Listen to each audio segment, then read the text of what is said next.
నిమ్మకాయలతో instant నిమ్మరసం పొడి ఎప్పుడైనా ట్రై చేశారా? ఈ పొడి ఉంటే కనుక చిటికలో మనం నిమ్మరసం చేసుకుని తాగొచ్చు.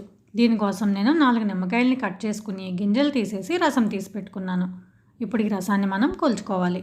ఈ రసాన్ని ఒక ప్లేట్లో పోసుకోవాలి. మనం ఏ కప్తో అయితే రసాన్ని కొలుచుకున్నామో అదే కప్తో 4 కప్పుల పంచదార దీనిలో వేసుకోవాలి. మీకు నిమ్మరసం ఎంతైతే వచ్చిందో దానికి 4 రెట్లు పంచదార వేసి ఇలా రెండింటిని కలుపుకుని ఇలా ప్లేట్ అంతా స్ప్రెడ్ చేసుకోవాలి. మీకు ఇంకా ఎక్కువ ఉంటే 2 ప్లేట్స్లో వేసుకోండి. దీన్ని నీడలోనే ఆరబెట్టాలి, ఎండలో పెట్టకూడదు. 6 గంటలకు ఒకసారి దీన్ని కదుపుతూ ఉండాలి. ఇలా డ్రై అయిన తర్వాత మిక్సీలో వేసి దీన్ని మెత్తని పౌడర్లా చేసుకోవాలి. ఇది ఆరడానికి ఇంచుమించు 2 రోజుల వరకు పడుతుందన్నమాట. ఈ పౌడర్ని మనం ఎయిర్ టైట్ బాక్స్లో వేసి స్టోర్ చేసుకోవాలి. దీన్ని ఫ్రిడ్జ్లో పెట్టకూడదండి, బయటే స్టోర్ చేసుకోవాలి. కానీ గాలి తగలకుండా మూత టైట్గా పెట్టి స్టోర్ చేసుకోవాలి.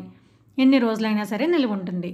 మనకి ఎప్పుడు కావాలంటే అప్పుడు ఇలా ఒక స్పూన్ పౌడర్ వేసుకుని ఐస్ క్యూబ్స్ కానీ వాటర్ కానీ వేసి కలుపుకుంటే నిమ్మరసం రెడీ.